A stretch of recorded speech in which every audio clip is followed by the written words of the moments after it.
श्री राम राम राम राम राम राम राम राम। राम। गुरुर्ब्रह्मा गुरुर्विष्णु गुरुर्देवो महेश्वरा गुरु साक्षात् परब्रह्म तस्मै श्री गुरुवे नमः। अखण्डमण्डलाकारं व्याप्तं येन चराचरं तत्पदं दर्शितं येन तस्मै श्री गुरुवे नमः।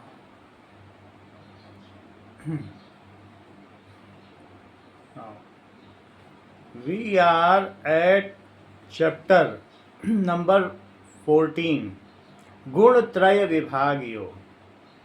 हम 14वें अध्याय के अंतिम पादान में हैं, गुण त्रय विभाग योग। श्लोक संख्या 26। श्री भगवान उवाच मां च यो व्यभिचारेण भक्ति योगेन सेवते सगुणान् संतीत्येतान् ब्रह्म भूयाय कल्पते। मां च यो अव्यभिचारेण। अव्यभिचारेण का मतलब है कि जो अपना है उसी को अपना समझना। जैसे कोई स्त्री अपने पति को अपना समझती है तो उसी का चिंतन करती है, उसी का सेवन करती है, उसी की उपासना करती है और उसी की प्रसन्नता के लिए वो दिन रात लगी रहती है और इसमें अपनी कृतज्ञता महसूस करती है। उसी प्रकार से जब साधक में विवेक जागृत होने लगता है तो वो ये जान जाता है कि उसके कृपा निधान, उसके आधारभूत, उसके मूल भगवान ही हैं। और जब ये जान जाता है, जब जानने लगता है तो फिर वो उन्हीं का पूजन, उन्हीं का अर्चन, उन्हीं की उपासना और सब कुछ उन्हीं के लिए करता है। यहाँ तक कि अपने सभी कर्म भी प्रभु के लिए करता है। जैसे स्त्री अपने सभी कर्म अपने पति की सेवा के लिए करती है, उसकी प्रसन्नता के लिए करती है, वैसे आत्मा अपने सभी कर्म, जो इस शरीर में रहने वाला शरीरी है, जो क्षेत्रज्ञ है, जब उस चीज़ का धीरे धीरे बोध होने लगता है, व्यक्ति आत्मवान हो जाता है। और गुणातीत होने का भी यही उपाय है कि आत्मवान हो जाया जाए।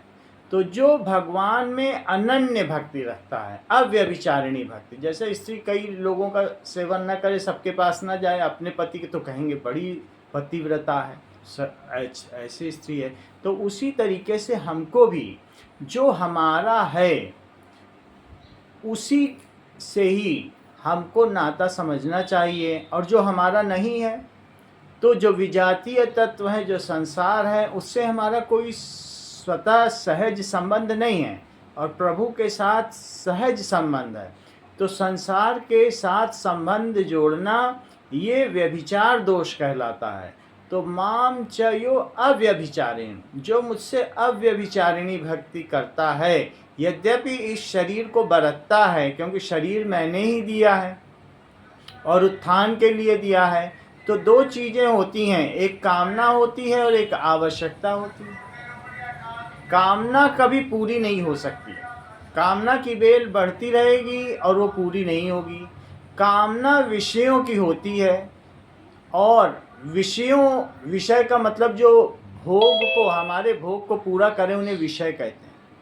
तो जैसे आँख, कान, नाक और भी ज्ञानेंद्रियाँ हैं, त्वचा, जिह्वा, इन सभी, और कर्मेंद्रियाँ भी बहुत सारी हैं, हाथ, पैर, उपस्थि, गुदा और मुंह, इनको जो इन सुख दें और सुख देते ही रहें और वो सुख निरंतर बढ़ता रहे, उस चीज़ की कामना होती है। और वो सांसारिक भौतिक पदार्थों से वो उपलब्ध होता है। तो हम जब कामना के लिए कर्म करते हैं, अपने भोगों की तृप्ति के लिए करते हैं, तो वो कभी भी भोग पूरे नहीं हो सकते हैं, भोग समाप्त नहीं हो सकते हैं। जैसे लकड़ी में लगाई गई अग्नि घी डालने पर निरंतर बढ़ती ही जाती है, तो उसी प्रकार से जो कामना है वो एक प्रकार का घी है, वो बुझाता नहीं है, वो उसे बढ़ाता जाता है। दो चीज़ें होती हैं, एक कामना और एक आवश्यकता। तो आवश्यकता की पूर्ति हो सकती है, जैसे शरीर को भूख लगना, प्यास लगना, और जो भी शरीर की आवश्यकता है, तो आवश्यकता की पूर्ति हो सकती है, कामना की नहीं हो सकती है। तो हमें जो भी शरीर की आवश्यकताएं हैं उनको पूरा करना चाहिए। प्रभु के दिए हुए भोगों को जो हमें प्राप्त है वही पर्याप्त है। जो प्राप्त है उसको प्रभु का मानकर इस प्रभु के शरीर की रक्षा करनी चाहिए। और किसी भी प्रकार से जितने भी हम कर्म करते हैं उनके लिए फल की कामना नहीं करनी चाहिए। बस यही सोचना चाहिए कि हम यंत्र हैं और यंत्री के हाथों में खेल रहे हैं, यानी परमेश्वर के हाथों में। जो चलाता है, जैसे इंजीनियर मशीन चलाता है, तो इंजीनियर यंत्री हुआ और मशीन यंत्र हुआ। तो हम सभी भगवान के हाथ में खेल रहे हैं। तो इसलिए कर्म तो करना चाहिए और वो बंधन को छुड़ाने के लिए करना चाहिए। और इस प्रकार से अगर हम भगवान की भक्ति करते हैं, अपने सजातीय तत्व के साथ जुड़े रहते हैं, अपने प्रभु से निरंतर जुड़े रहते हैं, कर्म करते हुए भी जुड़े रहते हैं। क्यों?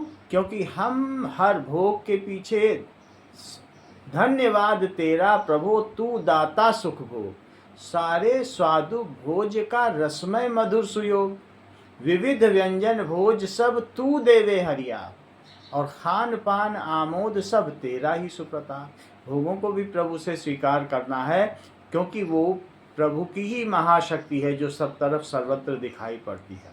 प्रभु से जुदा कुछ नहीं है। तो इस प्रकार से हम जब प्रभु से भक्ति करते हैं, चाहे वो दृश्य संसार में हो या अदृश्य संसार में हो, चाहे सगुण हो या निर्गुण हो, जो दिखाई पड़ता है उसमें भी हम प्रभु को ही देखते हैं। कण कण में हम प्रभु को देखते हैं। तो निज प्रभुमय देखिए जगत। तो इस प्रकार से जब हमारा नजरिया हो जाता है तो माम चयो अव्यभिचारे, उस प्रकार के साधक को कहते हैं कि वो अव्यभिचारिणी भक्ति कर रहा है। अपने भगवान के सिवा वो कहीं किसी और को देखता ही नहीं है। सब तरफ उसको अपने भगवान ही लक्षित होते हैं। भक्ति योगेन से होते हैं। ऐसा भक्ति योग से हो सकता है, ऐसा भक्ति योग से हो सकता है। 3 प्रकार के योग हैं। एक कर्म योग है, एक ज्ञान योग है और एक भक्ति योग है। कर्म योग का मतलब क्या है? कर्म योग का मतलब है, जैसे कि अगर हम दूसरे की चीज लें या दूसरे की वस्तु है और हम उसे लेना चाहें तो ये पाप कहलाता है। लेकिन अगर हम अपने ही जेब से पैसा निकालें तो पाप नहीं कहलाता। तो हमारा क्या है? हमारे परमात्मा है, क्योंकि वो अंशी हैं और हम अंश हैं। तो हम परमात्मा को पाना चाहें, अपनी ही विशोधन की, अपने ही कल्याण की चिंता करें तो पाप नहीं कहलाता। अपनी जेब से पैसा निकालना कैसे पाप हो सकता है? तो इस प्रकार से हम जब इस संसार के साथ, जो संसार एक विजातीय तत्व है, उससे कुछ लेने की चेष्टा करते हैं तो ये पाप कहलाता है। तो हमें क्या करना चाहिए? कर्म योग है, दूसरा ज्ञान योग है और तीसरा भक्ति योग है। कर्म योग में व्यक्ति क्या करता है कि संसार की चीज को संसार की ही सेवा में लगा देता है और उसके लिए वो कोई कामना नहीं करता। बाहर की चीज है, इनसे ली उनको दे दी, उनसे ली उनको दे दी, तो ये सब करते रहते, अपनी जेब में नहीं डाला। तो इस चीज को कहते हैं कर्मयोग। कर्मण्येवाधिकारस्ते माँ फलेषु कदाचन, और माँ कर्म फल हेतु भू माते संगोस्व कर्मणि। तो ये कर्म पर तेरा अधिकार है, संसार की चीज है, संसार में लगा दे। ऐसा करने से तू अपने कर्म बंधनों से कट जाएगा और नए संस्कार भी नहीं बनेंगे। तो कर्म योग के द्वारा भी हम चाहें तो अपने संस्कारों से मुक्त हो सकते हैं। इससे एक दूसरा योग है, हम संसार से संबंध ही न रखें। ठीक है कि जो चीज़ दिख रही है और हम इसको ये मान लें कि ये झूठा है, इन सब से हमें संबंध नहीं रखना है, और हम सीधा सीधा ये माने एक क्षेत्र है और एक क्षेत्रज्ञ है। तो सांख्य योग संख्या पर आधारित है। 2 हम मान ले, एक शरीर है, एक शरीरी है। जो समष्टि है, जो व्यष्टि है, वो सभी कुछ जो हमारा अक्षर शरीर है, अक्षर शरीर का मतलब होता है ये शरीर, मन, बुद्धि, चित्त, अहंकार, ये सब क्षणभंगुर है, ऐसा मान लें। और एक क्षर शरीर होता है, क्षर पुरुष, अक्षर पुरुष को क्षणभंगुर मान लें, और क्षर पुरुष का मतलब आत्मा, और एक पुरुषोत्तम पुरुष है। तो हम जब इन दोनों के भेद को समझ जाते हैं कि क्षर अक्षर क्या है, शरीर और शरीरी क्या है, तो जब इस प्रकार के संबंध को हम समझ जाते हैं, परा प्रकृति क्या है, अपरा प्रकृति क्या है, तो ये ज्ञान योग है। लेकिन इससे भी एक ऊपर का योग है, वो तीसरा योग है भक्ति योग। भक्ति योग में जो साधक है वो किसी चीज का निराकरण नहीं करता, वो कहता है कि जैसे भोजन मुंह के पास लाया जाए तो मुंह को स्वाद प्रतीत होता है और नाक को गंध प्रतीत होती है भोजन एक ही, लेकिन दो अलग अलग तरीके से। तो उसी तरीके से जो निर्गुण परमात्मा है और सगुण परमात्मा है वो एक ही है, लेकिन दो अलग अलग लोगों के द्वारा अलग अलग प्रकार से वो अनुभव किया जा रहा है। तो जो अव्यक्त है वो निर्गुण ब्रह्म है, जो व्यक्त है, जो हमारे लिए आ जाता है, जिसके हाथ पैर सुंदर सा चेहरा हो, तो और जिसकी हम उपासना करते हैं कि मूर्तियों में, विग्रह के रूप में, तो वो सगुण परमात्मा है। भक्त सभी चीज़ों में जो दृश्य है उसमें अपने परमात्मा का स्वरूप देख लेता है, वो निग्रह नहीं करता कि ये नहीं चाहिए, ये नहीं चाहिए, वो इंक्लूसिव होता है, उसकी अप्रोच, उसका दृष्टिकोण समावेशी होता है। ये भी भगवान, वो भी भगवान, ये सब भगवान का दिया, ये भी भगवान का दिया, सारे स्वादु भोज का रसमय मधुर सुयो तू देवे हरिया। हम किसी चीज़ का निग्रह कर ही नहीं रहे हैं, तो परमात्मा प्रसन्न होते हैं कि हमने लीला की और इस लीला का भक्त आनंद उठा रहा है। और एक ऐसा भक्त है, अरे ये क्या है, इसमें क्या है, ये सब तो झूठ है, झूठ है, तो वो आधे सच को स्वीकार कर रहा है, आधे परमात्मा को स्वीकार कर रहा है, वो निर्गुण अव्यक्त परमात्मा को, निर्गुण ब्रह्म को स्वीकार कर रहा है। वो सगुण जो भगवान की लीला है, भगवान की जो महाशक्ति है, जो कण कण में प्रभुताई तेरी और कण कण में छविछाई तेरी, उसको वो निराकरण कर रहा है। ऐसा तो जो श्रेष्ठ साधना है वो भक्ति योग है। ज्ञान योग में भक्ति सूख जाती है और उसमें प्रेम शुष्क हो जाता है और उसमें प्रीत उत्पन्न नहीं हो जाती है। और प्रीति तो ऐसी होनी चाहिए कि जो निस दिन बढ़ती चली जाए। तो हमें निस दिन जैसे बेल बढ़ता है वैसे हमारी प्रभु से प्रीत बढ़ती चली जानी चाहिए, तब तो ठीक है। तो जो भक्त योगी होता है, यहाँ पर कहा गया है माम च यो अव्यभिचारेण। पहली बात तो हमें व्यभिचार नहीं करना है। व्यभिचार का मतलब जो हमारा है, हमारे आत्म तत्व का कौन संगी है, उसका हम अंशी हैं तो मुख्य हम किससे आए हुए हैं, अंश है तो अंशी कौन है, परमात्मा। तो अंश को अपने अंशी से जोड़ना चाहिए, जल की बूंद को सागर से जोड़ना चाहिए। तो जब व्यक्ति, जो आत्मा अपने परमात्मा से अपनी निजता मान लेती है, उनको सजातीय मान लेती है, तो उसको कहते हैं कि वो अब व्यभिचारी नहीं है और साथ में वो भक्ति योग का सेवन करने लगता है। पहली बात तो वो अव्यभिचारी है, परमात्मा को ही सब कुछ मान रहा है और सब तरफ वो परमात्मा ही देख रहा है, तो इसको भक्ति योग कहते हैं। तो निज प्रभुमय देखी ही जगत कही सन करहि विरोध। जब वो अपने प्रभु का ही सारा जगत देख रहा है तो उसका किसके साथ विरोध होगा। सब कुछ वो परमात्मा का अंग देख रहा है इस शरीर के साथ, और सब कुछ समष्टि व्यष्टि सब में परमात्मा देख रहा है।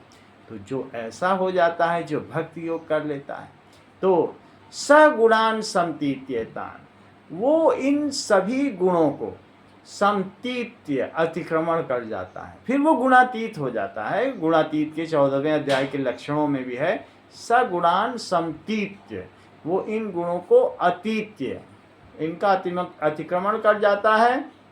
वो त्रिगुणमय भावय और निश्चय गुणियों भवार्जुना।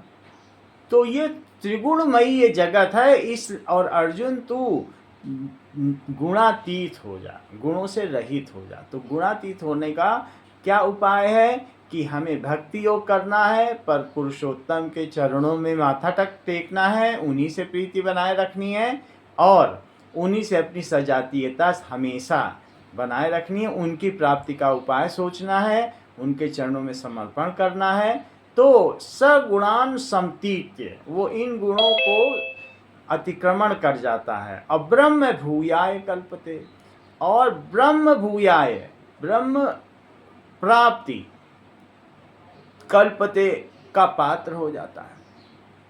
तो जो गुणातीत है वो ब्रह्म को प्राप्त हो जाता है। जब ब्रह्म की बात की जाती है तो जो परमात्मा की अव्यक्त सत्ता है उसे ब्रह्म कहते हैं।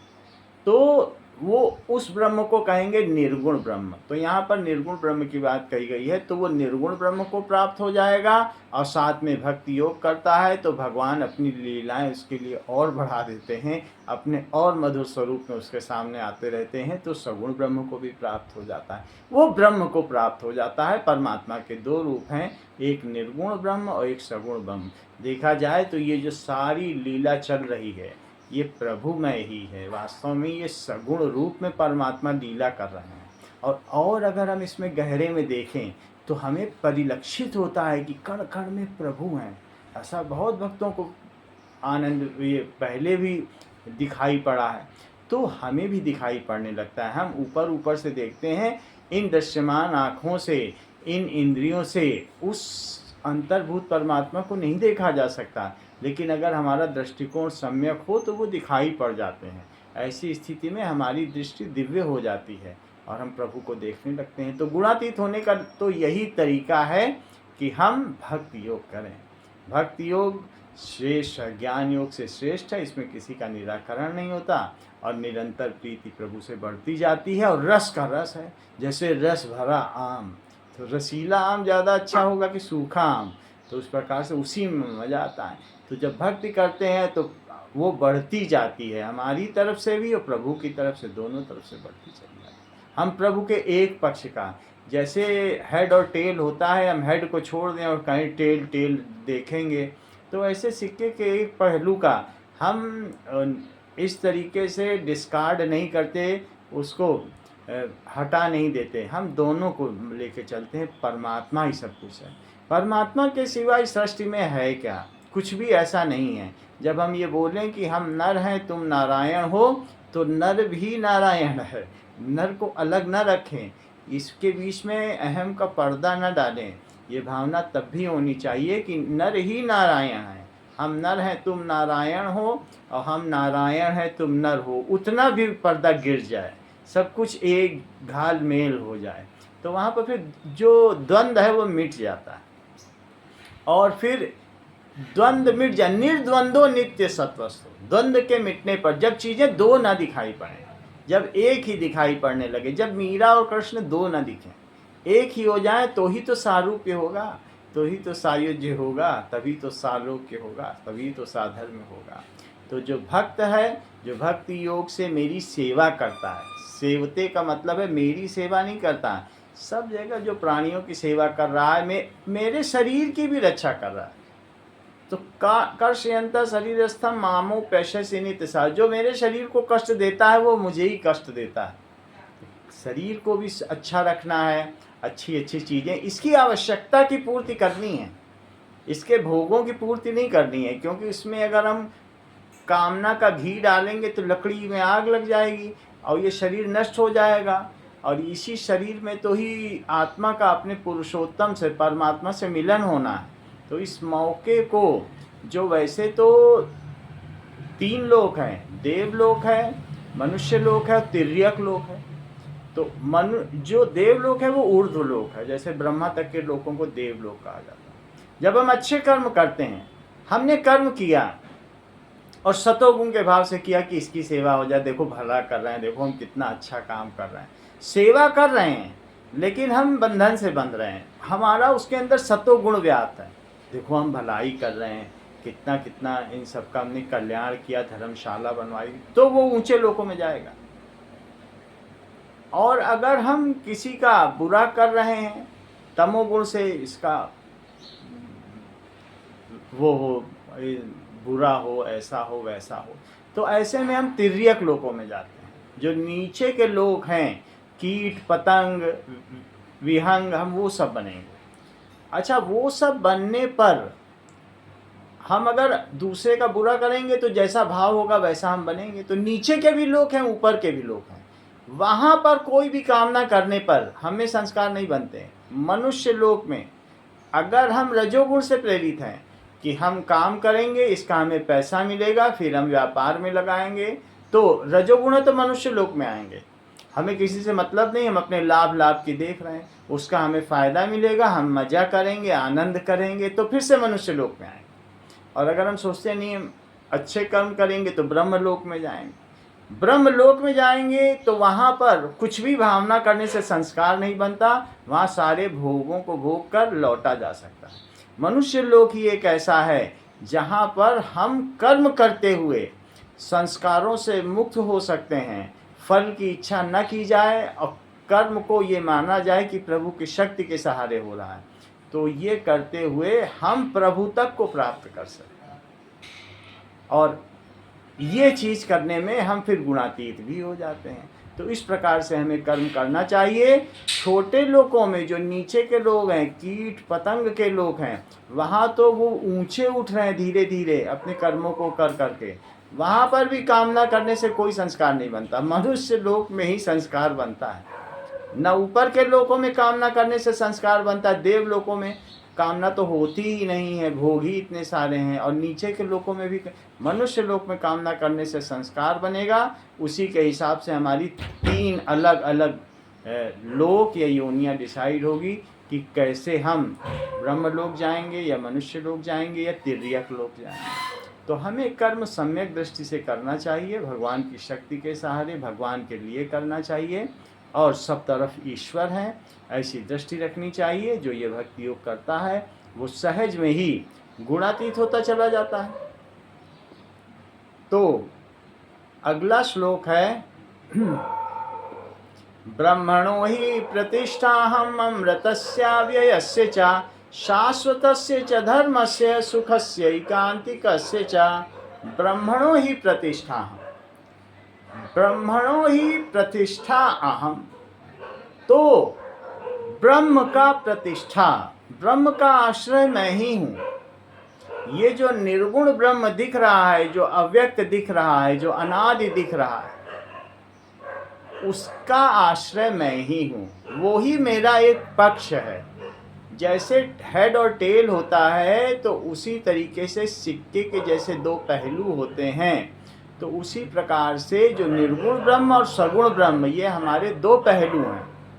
तो जो अव्यक्त है निर्गुण ब्रह्म, निर्गुण ब्रह्मणों ही, तो भगवान किसको किसको अपना आश्रय मान रहे हैं, यानी निर्गुण ब्रह्म मैं ही हूँ।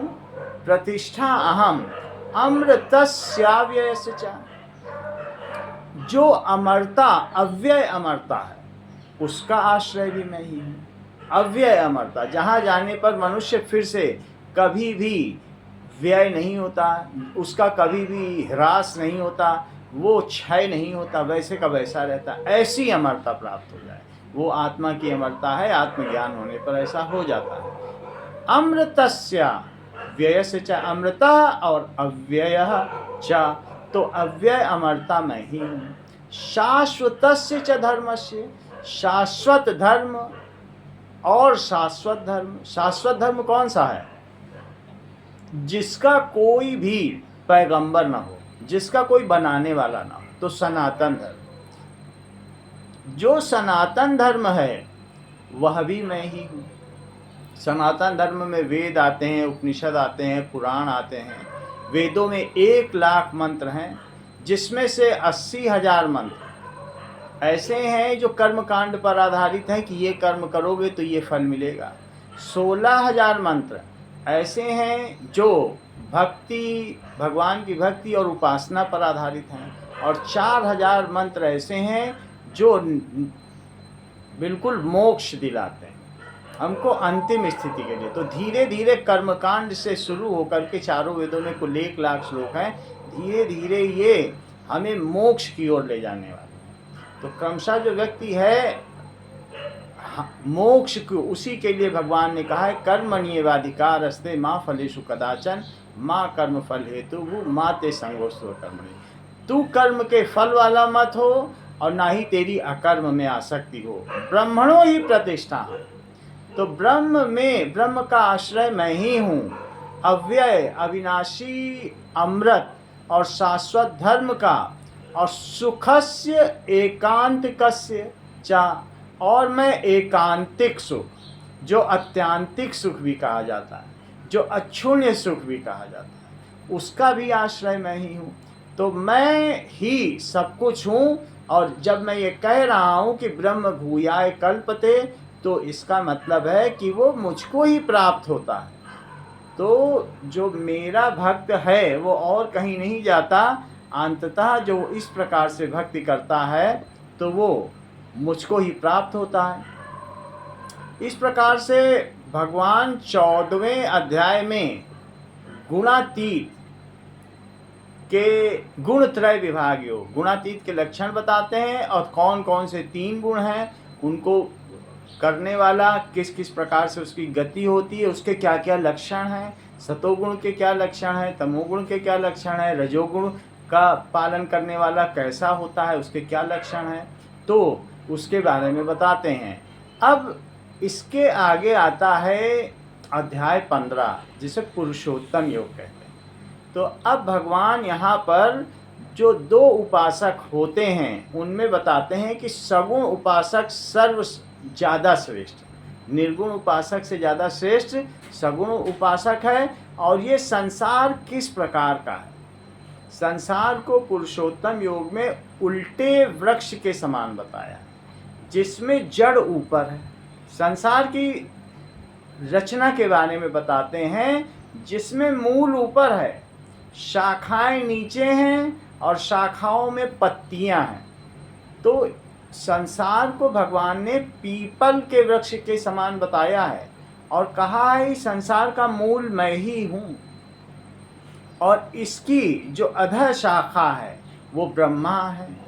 तो पहले ही श्लोक में बताते हैं कि इसका मूल मैं ही हूँ। ऊर्ध्व मूलम अधः शाखम और अश्वत्थम प्राहुरव्ययम छंदासी यस्य पर्णानि यस्यम वेद च वेदविद।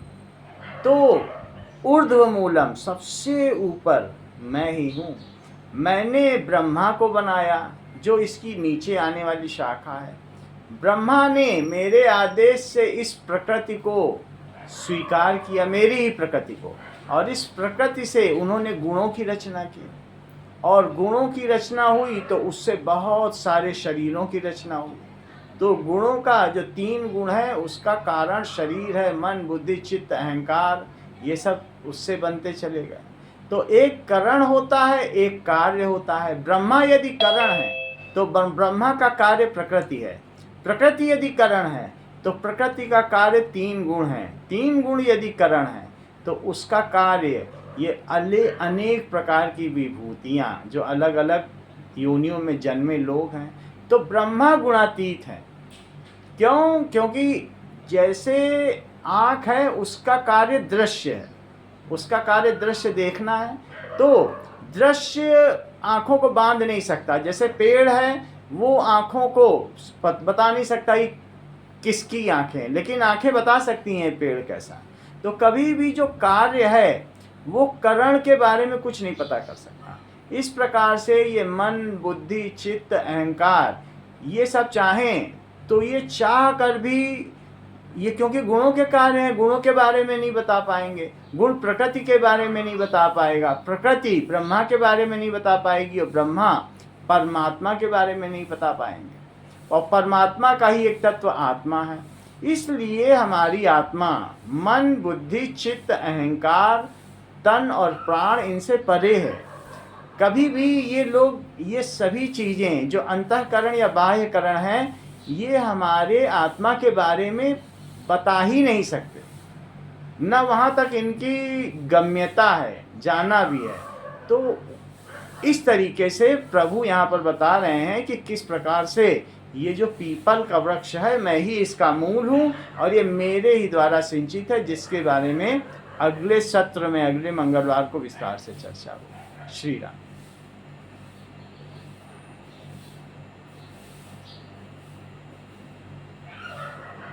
राम राम। बहुत सुंदर। राम राम। भजन बोलेंगे क्या?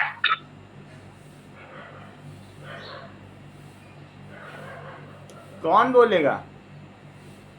सरोज बहन बोल रही हो? हाँ जी बोल देती हूँ। चलिए, स्वागत है आपका। बहुत सुंदर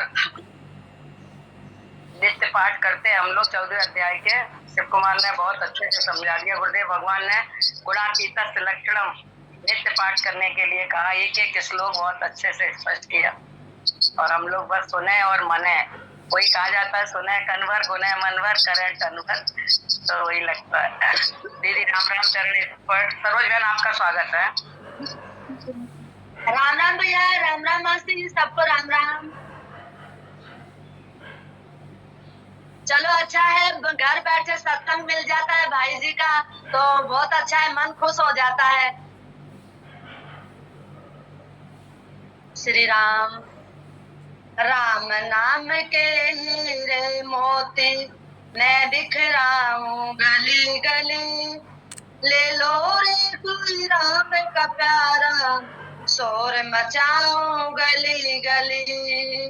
राम नाम के हीरे मोती मैं बिखराऊं गली गली, ले लो रे कोई राम का प्यारा, शोर मचाऊं गली गली।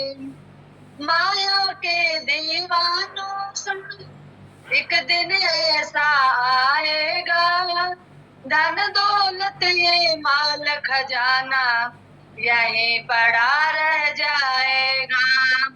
कंचन काया माटी होगी, चर्चा होगी गली गली, ले लो रे कोई राम का प्यारा, शोर मचाऊं गली गली।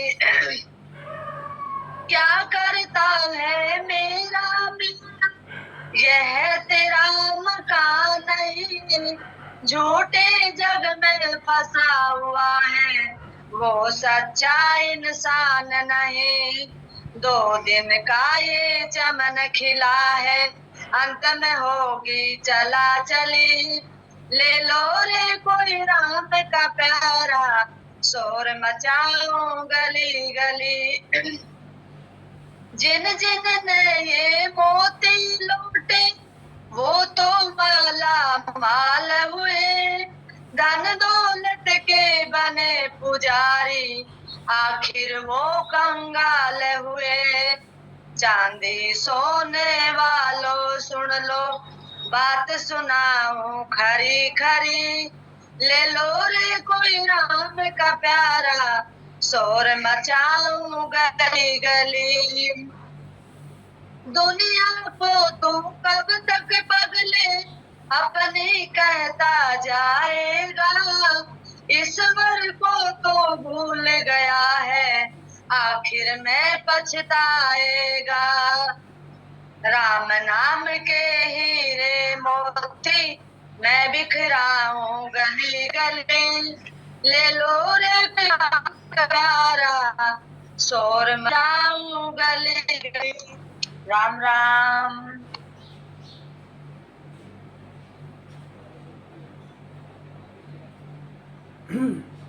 श्री राम। सर्वे भवन्तु सुखिनः, सर्वे सन्तु निरामयाः, सर्वे भद्राणि पश्यन्तु, मा कश्चित् दुःखभाग् भवेत्। न तो हम कामये राज्यं न स्वर्गं न पुनर्भवं, कामये दुःखतप्तानां प्राणिनामार्तनाशनम्। श्री राम।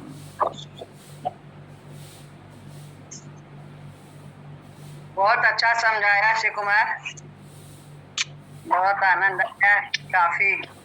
अब 15वां अध्याय अब कल शुरू करोगे, थोड़ा सा आज आरंभ बताया, बहुत अच्छा था। 14वां भी अंत किया, उसका भी मान चाहिए। अव्यभिचारिणी भक्ति, अव्यभिचारिणी भक्ति से ही भगवान को पाया जा सकता है। बहुत सुंदर समझाया। गुणातीत हो सकते हैं। धन्यवाद आशीष। राम राम भैया जी। राम राम राम राम राम राम राम श्री राम राम। राम राम। राम राम राम राम सबको, राम राम मौसी जी, राम राम। गाया सभी साधकों को राम राम। हम लोग अगले मंगलवार फिर मिलेंगे। राम 11 बजे, अभी 11 बजे मिलेंगे सब लोग। नित्य क्रम में 11 बजे मिलते हैं। बहुत सुंदर व्यवस्थाएं हैं और जो इस बीच में नहीं जुड़ पाए उनको भी आग्रह है कि सभी लोग 11 बजे मिलें। 11 बजे जुड़ते हैं। जो नहीं जुड़ पाए वो राम दीदी। रिकॉर्डिंग देख लें, रिकॉर्डिंग में है। हाँ दीदी, राम राम चरण स्पर्श।